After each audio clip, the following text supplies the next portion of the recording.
So, how did you end up writing for Fantasy Flight slash Edge Studio with Star Wars RPG and Genesis? Sure. So it's a funny but long story. Basically, I broke my leg, is how I'll get to how that impacted it later. But I broke my leg and ended up writing Star Wars as a result, is the headline, right?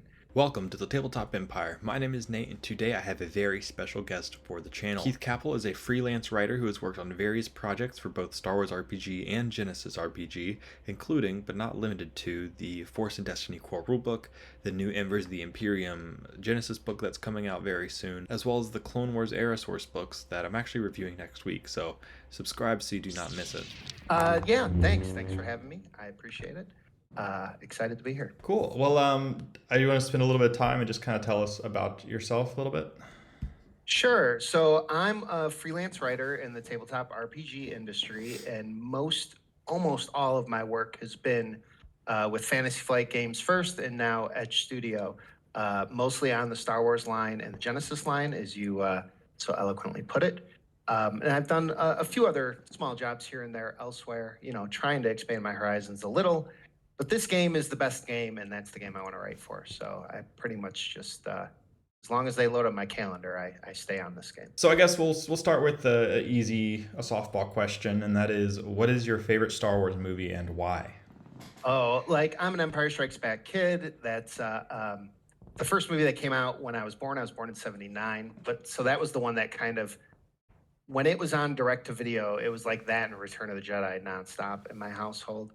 Uh, so yeah, and Empire is just I would say it's one of the more emotional Star Wars movies. It's one of the more fun, a lot of good banter in Empire Strikes Back. Probably had more of a formative effect on what I see a healthy relationship looking like between Han and Leia than it should.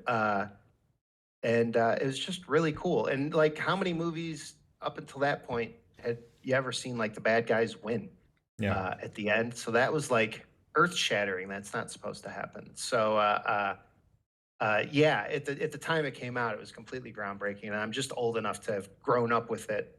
But to me, it's always been sort of the gold standard. Everything else has to sort of measure up to. Yeah, I think most fans can agree. Like, even if it's not their favorite, like it's the best one. It's a It, good one. It's Irvin Kershner, man. What a genius. yeah. I think my favorite personally is Revenge of the Sith, but I mean, Empire Strikes Back is a very close second. Sure, sure. No, I understand the. I think you're a little bit younger than me, so that generation that sort of grew up with the prequels, like that, those are so near and dear to everyone's heart, and that Episode 3 is when it all goes for similar reasons, Yeah. honestly, right? Like the bad guys sort of win. Uh, I get that for sure. I I will say I love do that have that era. nostalgia for the original trilogy too, because I grew up with Right. all six of Oh, those sure. movies. So And I love that Clone Wars era. Just the design and the like the clone troopers are awesome. There's a lot to like in the prequels, I think. yeah, I will say that, like, when I was younger, I thought the Republic era was just a lot cooler and more fun than the Empire era. Even if like those movies were still really good, it's just Sure. lots of Jedi is a lot of fun. But I will say some of the newer content that's coming out for the Rebellion Age has me now, like as an adult, a lot more invested in the Empire era stuff like Andor, stuff like Rebels. Sure. And I'm, getting on board Team New Republic here with Mandalorian and Ahsoka coming out soon, and allegedly a movie now set in that time frame by Yeah. Filoni and Favreau. I think they announced a week or two ago. So. How do you feel about like them tying it into the sequels or explaining the sequels? So I mean, the sequel trilogy is not my favorite set of Star Wars movies, but I think they're still a good time. It's still more Star Wars, and I'll say this: when the prequel trilogy first came out, I wasn't a huge fan of it on its own merits, but Clone Wars was able to sort of make the movies better retroactively by sort of exploring a lot of this stuff that felt maybe passed over in the movies. And I feel like this is just an opportunity to do that with the sequel trilogy. So I'm used to this. I guess it's like Yeah. that meme, the guy James Franco getting hung, saying first time. Yeah, I feel like I've been here before, and it's worked out pretty well. In fact, gave us Dave Filoni, who's producing so much cool stuff in general right now. So I'm excited to see what they do. I'll also say, as someone who gets to like write and work behind the scenes, uh, it almost doesn't matter if I like a specific movie or show. I would still be excited to write to it, to do like a source book about it, and find my own ways to connect it to other things, or find just interesting connections or things that could have also been going on at the same time. So uh, at this point, when I watch the movies, it's hard to just watch as a fan, because I'm thinking already about how it connects to the broader picture and what my sort of unique position would allow me to do with that new information and story and characters and locations and all that. Uh, like I would love to do uh, a location book that's like all Smuggler Edge of the Empire location book, that's more structured like a Strongholds of Resistance, so you could kind of just planet hop to anywhere. It doesn't have to be one system or sector. And have like Maz's castle be one of the premier locations. That would be so fun, because what a cool location, and how cool would it be to see like what was going on here during the Imperial era or during the Old Republic era, because Yeah. she's so old, right? And what did it look like, and how's it changed over time? Even the High Republic era, you could kind of get away with using it, right? So, and that's assuming Maz built it. Maybe there was somebody else who built it before her, and that's the kind of like way down in the weeds sort of stuff like you kind of get to play with when you work on one of these books. Yeah. Cool. Well, If I think I answered your question. that's sounds great. So what was your experience with tabletop RPGs before becoming a writer for them? Yeah. So the first two games I ever played were put out by Palladium, called Robotech and then Rifts, that me and my 13-year-old friends found in like junior high. And there were only three of us, so we sort of rotated the GM. We didn't really understand the Palladium rules at all, so we just sort of played as we could. It was a very, I mean, for those who don't know the Palladium system, it's basically like a D&D 3.5 with like 100 different house rules bolted onto it, and somehow it's published as a professional, like, complete system. And it has a lot of critics, in some cases rightfully so, but they had the coolest settings. So Robotech was an early sort of anime import cartoon that me and my friends were really into at that time, about jets that transform into mecha. And Riffs was a kitchen sink setting that had just like, you could have a knight fighting, a demon fighting a mecha guy fighting, any setting you've ever played in. It could all have some room at the table in Riffs, right? Because the whole conceit was that these portals to all these other places have opened up, and it's to the point where it's an apocalypse on the planet, and now all these different factions throughout time, space, and dimensions have carved out their little place of Rift's Earth. So it's just a wild, wacky setting. It's not that different from Keyforge, which is a Genesys book that we put out not too long ago that I worked on. It's another kitchen sink setting. Kind of makes me think of the Lego movie a little bit. Yeah. So- You know what? Lego, like the Lego brand Lego, like the Lego movie, that's a kitchen sink setting for Yeah. sure. I've never So thought about that imagine for an that, RPG but- before, so I'm gonna have to like Yeah. run a Genesis campaign or one shot Oh. at some point using that. 100%, you could get away with it for sure. Yeah, that's a great comparison. Lego the movie's a kitchen sink setting for sure. Yeah, so I played those as well for a kid.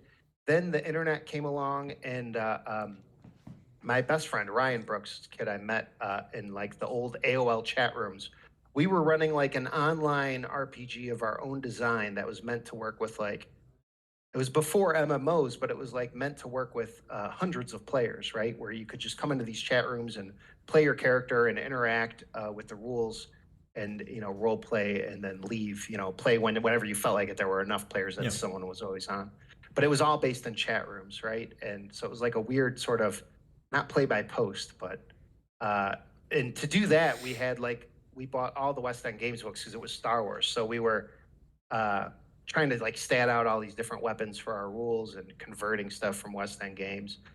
And so I had like a whole library of West End Games RPG books early, though I didn't play that game much. Yeah, so those were some of my early sort of experiences. I didn't see D&D at all until I was I don't know, 19 or 20. I think I played in a game or two, but I've just never been a swords and sorcery guy. I like Yeah. pew pews and lasers and spaceships and stuff like that. So Yeah, that's fair. I know, like for me, I was huge in grade school. Lord of the Rings was the thing that, sure. like, I Well, grew up with Star Wars. I always loved Star Wars, but like Lord of the Rings was like the goat. And I think it was like college age is when about the time Star Wars started to take over. for sure. Yeah, for me, it really took over. I think high school when the special editions hadn't come out yet, but the THX versions of the original movies, so they were like cleaned up, they looked nicer. Yeah, On video cassette, it was that long ago, and that's when we were like, oh my god. Me and my friends just became obsessed. yeah. So, how did you end up writing for Fantasy Flight slash Edge Studio with Star Wars RPG and Genesis? Sure. So it's a funny but long story. Basically, I broke my leg, is how I'll get to how that impacted it later. But I broke my leg and ended up writing Star Wars as a result, is the headline, right?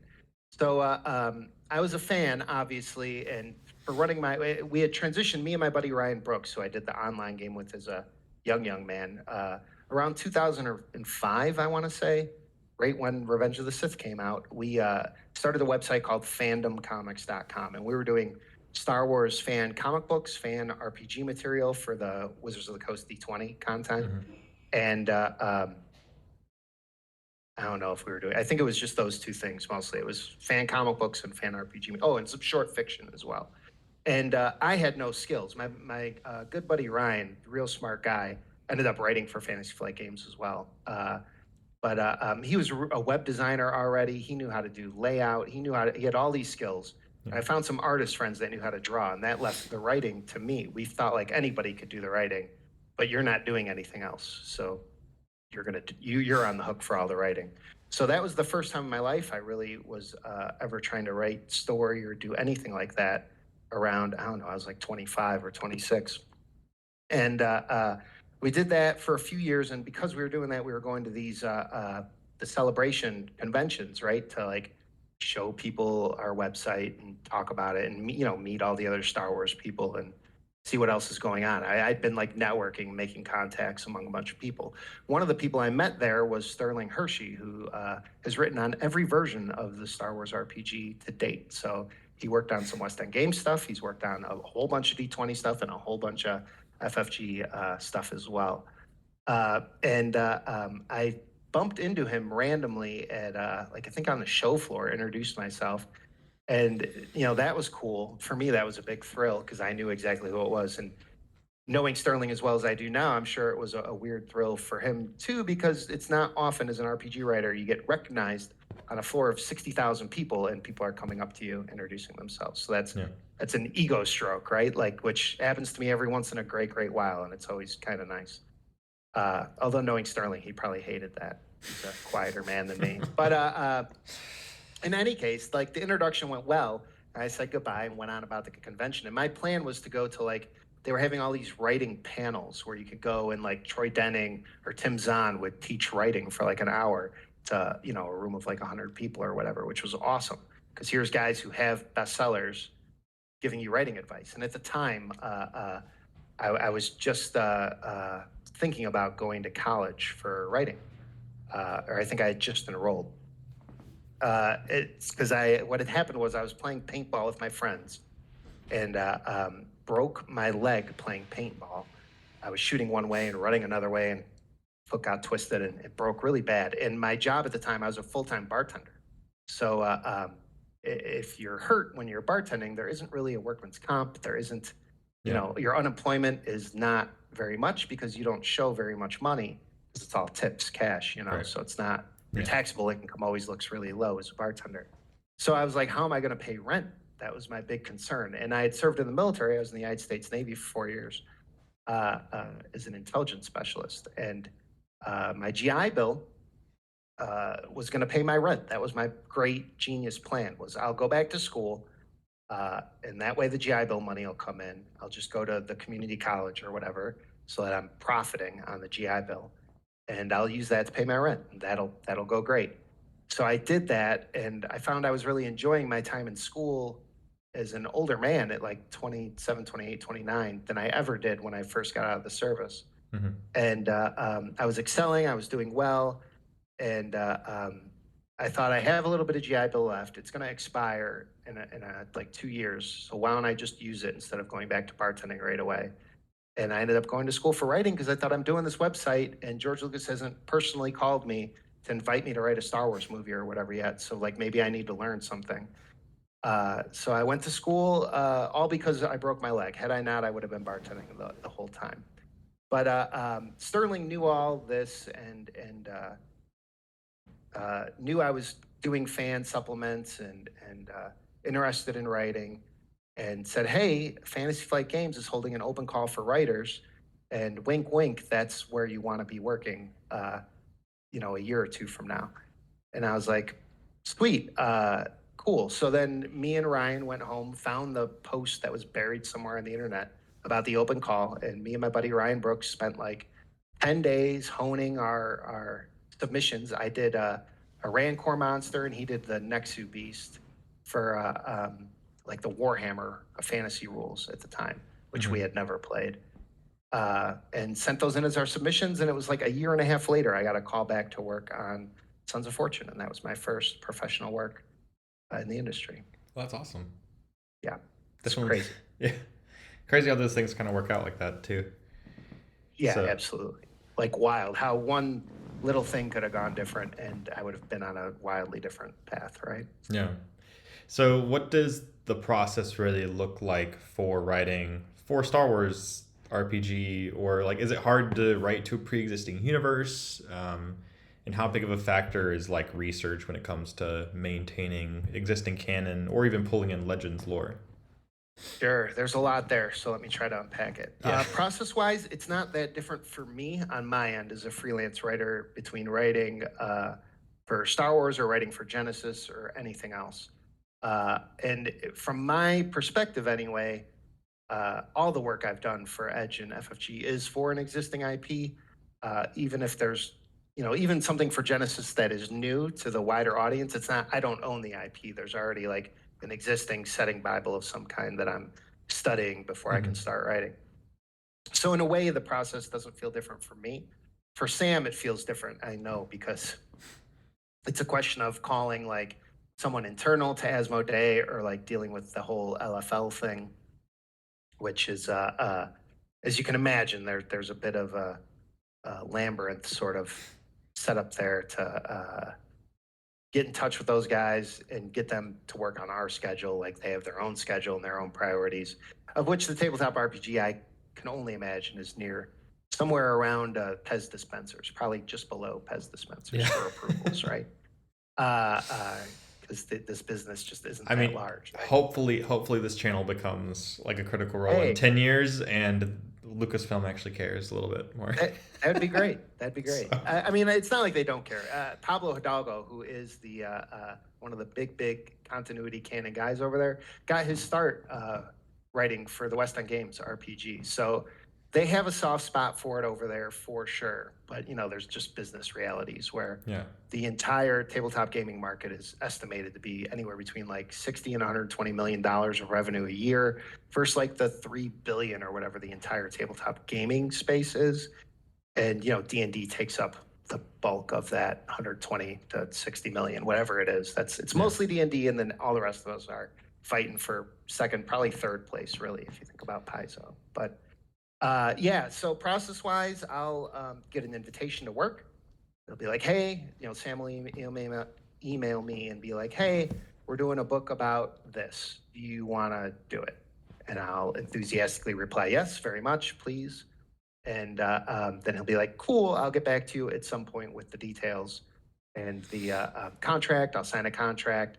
And then Sam will usually have already planned out every page of the book. So there's like this big spreadsheet called a page planner, and he'll know loosely, like a lot of this changes as we get into it, but he'll have a plan at least for which pages have art, how big that piece of art is, how many words are on each page, and what the 2-3 word description of the topic is for that page. And based on that, he'll slice it up and send out job offers to, it might be 1 or it might be 12 freelancers or something like that for a single book, depending on the length of the book, the kind of book, and all that. And then I'll get the job. I'll have to turn in an outline that sort of says what I'm planning to do with the page count that he gave me. He'll have to get that approved. I think that also has to get like LFL approved. Then I'll write my first draft, or like maybe half or 75% of a draft, so he could check in. And then I'll write my final draft, and odds are I won't see it again until the book's published. So, and then as for me, like my personal process writing, it's just like sit down at the desk and try to get in at least a couple hours every day that I'm on a job, to chip away at it. Because if you try to do it all in the last 2 weeks, you just can't. Right. With research, Star Wars for me is easy. I've read just about everything. There's some new stuff I need to catch up on at some point. But certainly like everything before 2015, I've read. I have a pretty good memory for it. So I could kind of just Wikipedia my way and it'll jog my memory. I have behind me so many books, as you could see, like I can always research the firsthand resource if I'm not, certain about something. But I'll do all my research usually at the outline phase to make sure I'm sort of covering my bases. And then like if I get a location or something, I need to really check a few primary sources and stuff like that to make sure I'm getting it right. But like also if it's weird because if I get something huge, like, hey, you're going to write about Tatooine or something, like I intuitively know what's important to talk about on Tatooine. I might not have every detail of every city on Tatooine memorized or anything like that, but I if it's not like already in my head, it's probably not super important to talk about. So the big stuff, like I just kind of know, and I don't have to research as much. And the little stuff, there might only be a paragraph that exists about it, but somehow I need to like research that one paragraph very, very closely for every detail I can sort of tease out because I know I'm going to extrapolate and build on it. I know in going back to Strongholds of Resistance, I had like Kenya and the Grand Homeworld, the three-eyed guys, and there just hadn't been a whole lot of information about it, but there was some. So that took a lot of like close study to sort of figure out which direction to expand things into and just make sure I get it right for what's there.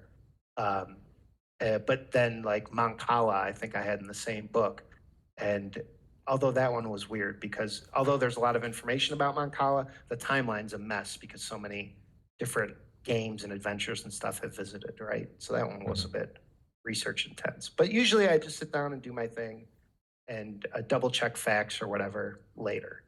The more I find, the faster I could draft, the more words I could get on paper quickly, the quicker the job comes together. Yeah. And then like fixing little details and all that I could do at the end. Plus, it's not all on me. There's Sam's checking stuff. There's proofreaders. There's play testers. There's content editors. So that there's a whole bunch of eyeballs that see it after I turn it in, after my 8 weeks or whatever it is with the book, my part of the book. So do you ever add anything new or is everything pre-established? All the time. I love to add in new stuff. Otherwise, I feel like, what am I doing? I'm just summarizing and writing a Wikipedia article then. Right. So I feel like, yeah, I add in a lot of new stuff as much as I can, really. As long as it makes sense and as long as it's adding something. I'm not just adding to add. I want to add because this is going to make the experience of playing the game better, right? It's adding a story hook or an adventure hook or a cool set sort of place for like an encounter to occur or, stuff like that. So that's the kind of stuff I'm usually adding. But for instance, I did in Dawn of Rebellion, one of those books that works for all the lines. It had the stuff for Rogue One in there. And I got to be one of the first writers to tackle some of the new species introduced in Rogue One, like the Adriel Two-Tubes guy and Bistan, the door gunner on the U-Wing. Of course, our favorite albino Wookiees, the big abdominal snowmen looking guys. the Gigerins, I think they're called. And there was one more. In any case, though, there was almost no information already that LFL already had on these guys. It was like maybe a sentence about each, but I had to write like a page or two on each species. So Are those just by canon nature, then? Like, so is everything in Star Wars RPG like? Is it would Lucasfilm that recognize it like a is book? not a question for me. That's fair. That's an LFL question. If you get Pablo or Leland Chi on here, they could tell you. I know that every book is approved by them. Like they read it and sign off on it, right? And someone from the LFL story team has a credits on our credits page in every book. So I don't know that anything's not canon. And I know when they reset the canon, they gave us this sort of spiel that like everything counts now for real. But I don't know that we quite have yet to see like the rubber meet the road on that, where it's like, show me when Spielberg says, I want to do this, and Pablo says you can't because of canon. And if that story leaks and that actually happens, then I kind of believe it. Yeah. Sorry, 'cause I Steve. don't- Sorry, Steven Spielberg. You can't write. You can't do the Right. story because it contradicts with what Keith Kappel says. Right. So- Which sounds ridiculous just on the face of it, right? So like, I think I personally consider it all canon. I go into it treating it like canon. Whether LFL does or not, how much information from the books we produce gets into their database, I genuinely have no idea and wouldn't be able to say. I hope so. Like, I like that idea. Although I will say, I met Dave Filoni a couple times, and he did say that they had like a set of these books in the Clone Wars development studio. So they had them there as a reference, and he was familiar with them. And I also know Sam Witwer, who's Amazing. the voice of Darth Maul. Yeah. He loves this game as well, and has played it with some of the Rebels voice cast, and so the game has something of a presence in that sort of Filoni, pool of creatives. How much I can't even begin to say, but it's there. It's present. It's within arm's reach, I guess. Yeah. So maybe. So do you have the same kind of like restrictions, or I guess not restrictions, but like when you're writing for Genesys, do you ever have to like research much universe wise or? Yeah, it's off. It's more. It's a way more work to do a Genesis book. When I worked on Android Shadow of the Beanstalk, which is this sort of cyberpunk setting where there's androids that do all the labor, but it's put most of humanity out of work, which is something we're all freaking out about now with AI chatbots and stuff, right? But in this world, they have it's like a huge problem. It's created this like underclass that's trying to rise up against the rich people and stuff like that. But I knew nothing about this setting. And there were, it's a card game that's gone back several iterations. There's a board game. There's a lot of lore. They had already built up a huge document internally of lore. So wrapping my head around that, still during that like 8 to 12 week job cycle, was intimidating. This new book I worked on, Twilight Imperium, is a giant thing. It's got like 6 novels. It's got 4 versions of this crazy big board game. And there's like 25 factions. Like, in Star Wars, we have the Empire, the Rebellion, are the 2 big factions. And then we also have like the Hutts and Black Sun. There's like maybe 4, maybe 5 major factional players in any given era. Twilight Imperium has 25. They're all equally sized. No one's in charge. All vying for control. And they're all very alien and very different from each other. They're like entirely different civilizations. So wrapping my head around that in, a 12-week job was crazy amounts of research. I've worked on some Legends of the Five Rings stuff for FFG, and that similarly has like this just deep, and also draws on like real world stuff culturally from like Japan and China and stuff like that, where you want to be really careful that you're not unintentionally insulting anyone or using the culture in the wrong way or something like that. It all has to work. And they have sensitivity readers and stuff, but you want to be close. You know what I mean? Yeah. You don't want entire sections to have to be rewritten because you didn't do the research. So on Star Wars, I know so well already. I already have the equivalent of like a master's degree in Star Wars lore. So I can just shoot from the hip on a lot of it because I get it right away. This other stuff that I work on, though, it's 10 times the work, if not more. Weirdly, which is probably you would think Yeah. the opposite. But So I might have my answer then for the next question, but do you prefer writing for Star Wars or Genesis? oh, you know what? I genuinely love both. Like the Star Wars is just 14-year-old me is super happy anytime I get to work on a Star Wars project. And I do genuinely love doing it. But the cool thing about Genesis is that as someone who works in this industry, it's built to sort of be this sandbox, this sort of playroom for the mechanics. So you get to like try some stuff there that wouldn't necessarily make sense to try in Star Wars in the game.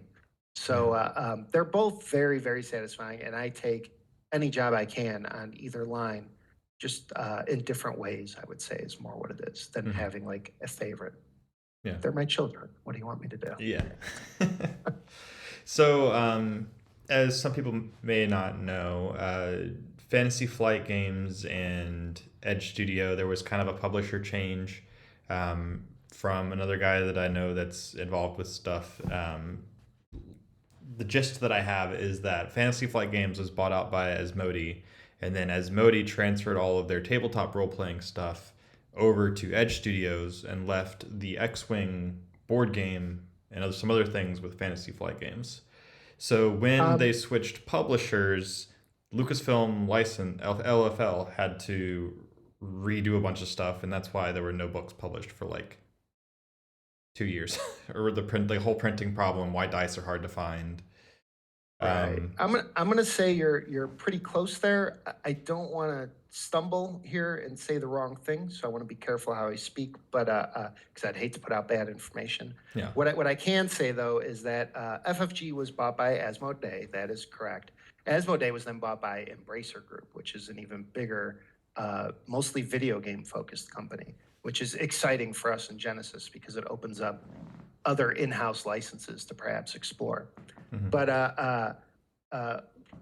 when we were preparing, when Asmodee was preparing to sell to Embracer, they did a sort of they had previously been on this like buying spree of smaller game studios that were doing interesting work, and while preparing and readying for sale to Embracer, they sort of streamlined the kind of Frankenstein's monster they had assembled so that all of the minis games were over here and all the card games were over here and all the RPG stuff was over here. And FFG kind of had all of those things already under one roof. So like the minis games went to Atomic Mass Games, I believe. And the RPGs went out to Edge Studio, which had been doing European translation RPG work and distribution up till that point. And yeah, there's a lot of reasons. There's been hiccups with reprints and dice especially. Sam Stewart gave a great explanation at Gamer Nation Con last week about the dice, and I promptly forgot a lot of it, but unfortunately for you. But it came down to there was one guy who was like the production manager, and he got really sick. And one of the last things he was supposed to do before he sort of parted ways with the company was get this order in and going, and it didn't end up happening. And by the time anybody realized that was the case, it was a bigger problem that we were already like running out of stock and what have you, because you kind of had this competing influence of the pandemic causing like whatever was in stock got sold and faster than expected. And suddenly it was going to take much longer than expected to get the dice back out there. They are coming. I've heard a variety of dates thrown about, but they're coming soon, very soon. That's also what I've heard is that it's coming soon. So what was your experience with the change of publisher? Were you like out of work with Star Wars and Genesis for a little bit, or? Yeah, I mean, I'll say for as long as you haven't seen product, like I haven't been doing a lot of work. So yeah, it's been certainly there's been less work for me there, and I've explored publishing with some other folks. I've done some self-publishing. I just had a new one come out earlier this week for Genesis called Just Drive. I also ended up getting like a full-time adult job in marketing, doing some writing for a nonprofit called Bunker Labs, So I've been doing that for the past like year and a half just to make sure bills are paid and all that sort of stuff. But my hope is that we're through most of the moving pains here, and we're ready to get rolling again. And I'll be so busy I'll have to start making hard choices about what work I'm doing. So, but yeah, there's definitely been a lull, right? Like, how can I keep working on 4 or 5 books a month if they're not coming out? So, or 4 or 5 books a year, I should say. Sorry. Yeah, I'm really excited for them to start coming back too. So Yeah, me too. That's a big part of my identity is being able to say every couple months, hey, I got a new book coming out. Hey, I got a new book coming out. Yeah. So not being able to do that at the pace I'm accustomed to has been frustrating for me too. And no one more frustrated than Sam Gregor Stewart, the RPG manager, because a lot of the problems aren't on the development side, which is where we're making the books. It's the rights were certainly an issue as all this shuffling was going on, and certainly the pandemic production and overseas shipping and stuff like that is a problem. The war in Ukraine had an impact, oddly enough. Like, we thought we had all our problems solved, and we're printing in Lithuania or something like that, and then it's like, oh, there's a war like right next door. I don't know if we can ship through this area very safely right now, and all sorts of other like logistical problems, which aren't really a development problem. They're it's just one thing after another. Right, and a lot of that stuff, like, I don't know much more than you, other than what Sam said at the event. So if you need somebody to get mad at, just get mad at Putin. Yeah, well, hey, I'm all for being mad at Putin. You deserve it. Yep. So I got one more question. I know you said they're all your children, but what contribution to Star Wars RPG or Genesys are you most proud of? Oh man, there's a few. So one thing I really like that I did, and that got printed twice actually, was I created this idea of that sort of gave fans and Lucasfilm the ability to have their cake and eat it too, with regards to the Tales of the Jedi and the Old Republic stuff. So the Ula Kel drama and Darth Revan stuff, I created this idea of the epic poetry and old mythology that these sort of stories had come from, and that we still don't know if these things really happened, because again, they're like thousands of years in the past, and how many events from 1500 or 2500 years ago can any of us say with all certainty like that happened for real? Yeah. Records break down and can't be trusted, and the context changes, language evolves, all these different reasons. So I sort of created this framework where GMs could introduce those stories that a lot of fans really still love, and either introduce them as just pure myth, which sort of harkens back to what Star Wars is all about anyway, or that, like, hey, the stories are real, and that's its own sort of platform for adventure, right? So I think that was one of the coolest like lore type of things that I got to put in there. Developing those new species was a great fun thing to do. I always love working on species and planets because it's an opportunity to like leave a mark on canon. And then mechanically, I've done the homestead rules I'm really proud of. Those were in, which book was it? Far Horizons, the colonist book, has the homestead rules for like building sort of a base, a home base for your players, which I really like how those came out. That those rules, I came up with them at like the last week or so of that job. So it was a very last second idea that Sam let me sort of shoehorn into the book, and he decided he liked it and found space for it, which was great. I also worked on, I came up with the phalanx rules in the Clone Wars books, which is a new way to use minion groups so that you could do asymmetrical warfare, where it's like, the party of 5 or 6 heroes, 4 to 6 heroes, but they're fighting 100 battle droids or something like that. And it's a way to do that with minion groups instead of trying to make the mass combat rules handle it, or trying to actually fight 100 battle droids. Right. So it's like a mechanically sort of elegant way to handle that type of encounter. So I was real proud of that. There's probably a few other rules that I came up with that I'm really happy I did. But yeah, it's there's every book there's something where I'm like, when I get a job, usually one of the things I'll think of is like put yourself in the mind space of being a fan. What's the absolutely coolest thing that we could possibly put in this book, and that I could somehow justify putting in my section, that could be in this book, and then I'll try to put that thing in. So there's usually one or two things in each book where I'm like, that was cool and that was awesome. In the Clone Wars books, I also got to like backward canonize, like re-reference in newer published materials, a lot of like weird old stuff, and even create some like weird departments of like the old Republic and stuff like that. There's like a whole section on the faction in there that talks about all these little bureaus and bureaucratic sort of organizations within the government. And Yeah. I had a weird amount of fun writing that section and explaining like how things become laws and like what the Senate does and I how you remember play like video games. I haven't had a lot of time to fully deep dive into the books because they just came in like 3 weeks ago. But Oh, when with doing the review and like reading through, I'm like, there's so many pages of like Republic details. So yeah, if I'm that's pretty you, sure that's cool. that was Yeah, my section. I'm pretty sure. yeah.